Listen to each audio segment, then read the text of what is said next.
Why have public celebrations of Mass been canceled? Oh, yeah, this was a very labored decision, to be honest. But it became apparent that hearing from several senior pastors, seeing the situation develop, that it is becoming even more serious, and the need to protect people, and the need also to have a uniform policy throughout the Archdiocese, that it was best really to issue a directive in which public celebrations of the Mass, for the time being, would no longer be held. Right. Another question that's come up a lot, and we didn't anticipate it, but a lot of people have been asking questions regarding communion and the celebration of the Mass, the Eucharist, and the reception of Holy Communion. Can you talk a bit about that? Yeah, of course. What the Church celebrates and sees as the summit of her life and of the Christian life is the celebration of the Eucharist, the faithful joining with the priest in the sacrifice of the Mass, which is the becoming present of the Lord in his passion, death, and resurrection. And of course, within the Mass, an integral part is, of course, for the priest always to receive communion, and for the faithful to share in the fruits of the sacrifice by receiving the body and blood of the Lord. But Holy Communion is not really to be divorced from the celebration of Mass unless absolutely necessary. Right. And so the Sunday obligation, for example, has never been receive Holy Communion on Sunday. We know that. It's always been participate in the Eucharist. Right. And I think during these times there's going to be a little bit of abstinence from the reception of Holy Communion, and of course from participating in Mass. It's a situation that is not, in fact, unusual in the world. How so? Well, remember the recent synod held about the Amazon? Yeah. And one of the questions that arose was, so many communities don't have the celebration of Mass, but maybe once or twice a year. What can we do about it? When we look to the Canadian North, many of our parishes there are able to celebrate Mass once a month, if they're lucky, or even less frequently.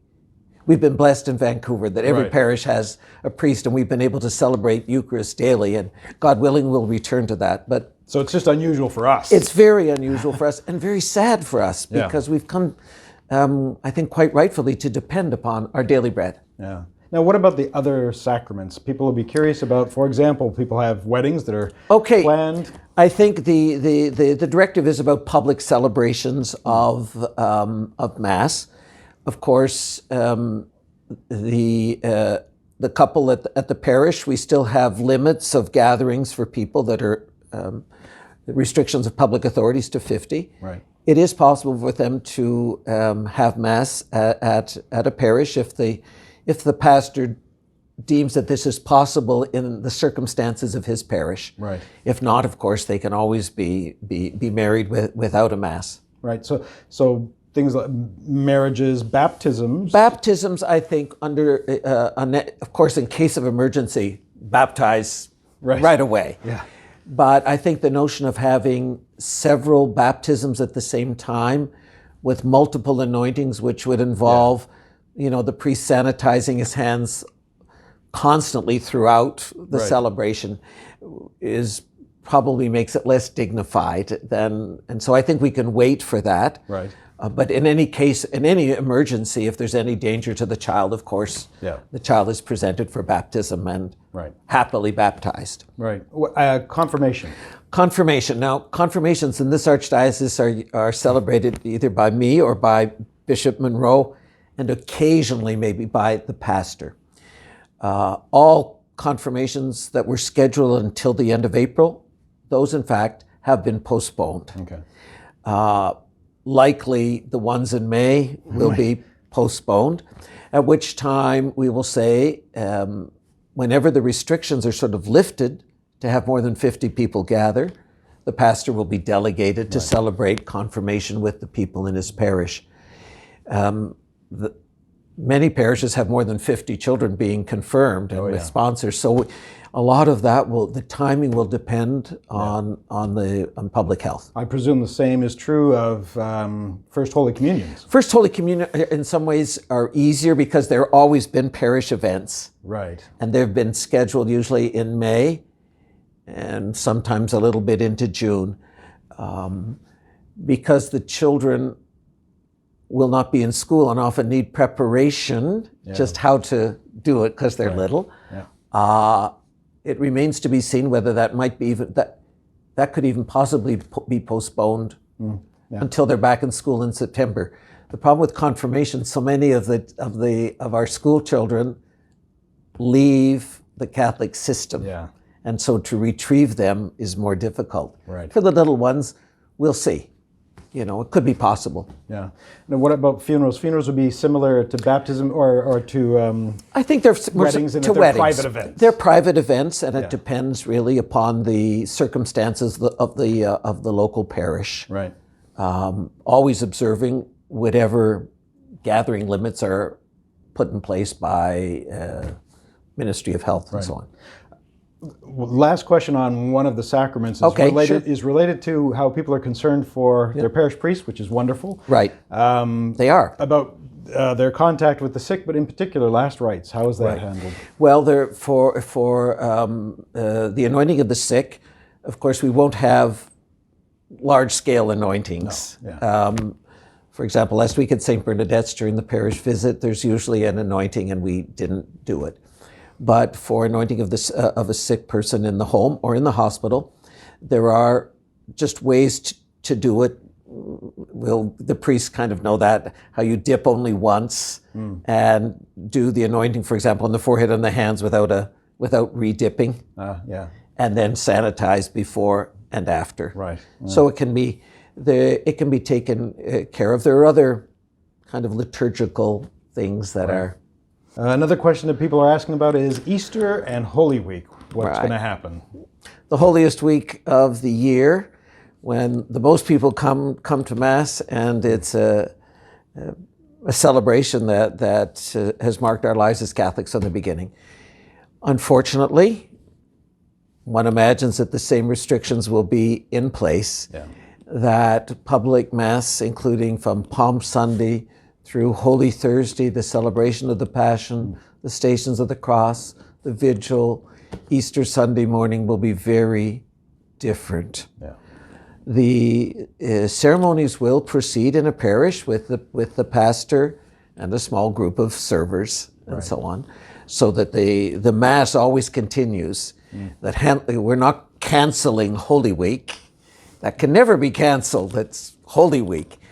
But the ability of people to participate in person, by then we hope that there will be wide-scale ability for people to kind of share in the experience. It's different by live streaming from their own parish, and certainly, as is always the case, the Holy Father from the Vatican, even though there'll be a small number there.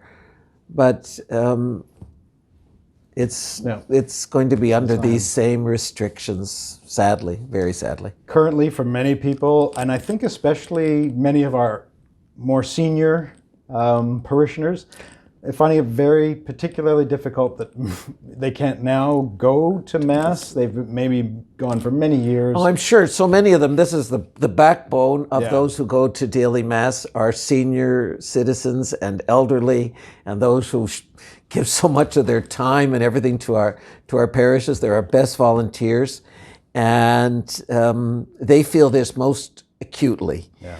Often, they are not so concerned about their own health. They've come to grips with the fact that they're older and that their time before they meet the Lord is coming to a close. But I think we have to keep reminding them that it's other people in the community that they have to really be concerned about, and their ability to pass on unknowingly and certainly unwantingly a virus. And so it's really recommended that even though we're going to keep churches open for private prayer, that the elderly people and those with any health condition, that they refrain from kind of being in church. Yeah. The wonderful little phrase that we heard on Ash Wednesday, when you pray, go to your room, shut your door, pray to the Father in secret, and He hears you. And I think that's going to be the exhortation that we have to put forward. Yeah. But you're right, this is a group of very faithful people. Yeah. And it hurts them the most. I'm sure some of them for 50 years, they've hardly ever missed a day, even on vacation. And so this is a real sacrifice for them. So, last question. Yep. Especially in the last 2 weeks, how has this whole situation affected you personally? Well, it's a very sad situation, particularly because to think that as Catholics, a sacramental church, that we can't be celebrating the sacraments is a great loss. I mean, I've been able to celebrate, of course, but for people to imagine that we're in a situation where the primary mission of the church is stifled or has to go into a path that I never, ever imagined.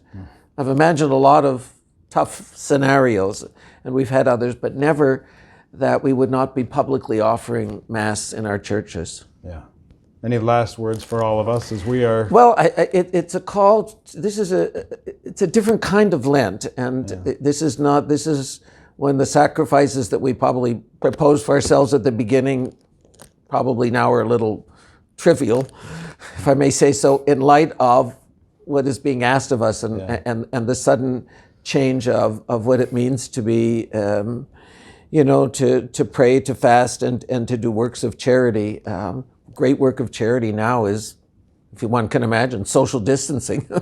Keep thinking of others constantly, being more aware of those who are isolated and lonely. So there are, now we join millions of Catholics around the world who have learned to live without the Eucharist for periods of time, and the church has been sustained. It really has. We know, for example, that the life of Korean Catholics comes from lay people who, for many years, often did not have the Eucharist, and so the Lord will provide for us, but we just have to respond to the new situation. Thanks very much for Thank you very much, Makani, and thanks to all the wonderful work that's being done in our parishes by our volunteers, and we have to keep in touch now with these new means of communication, which is a blessing that we have. 25 years ago, couldn't do it. We couldn't have done it. So thank you.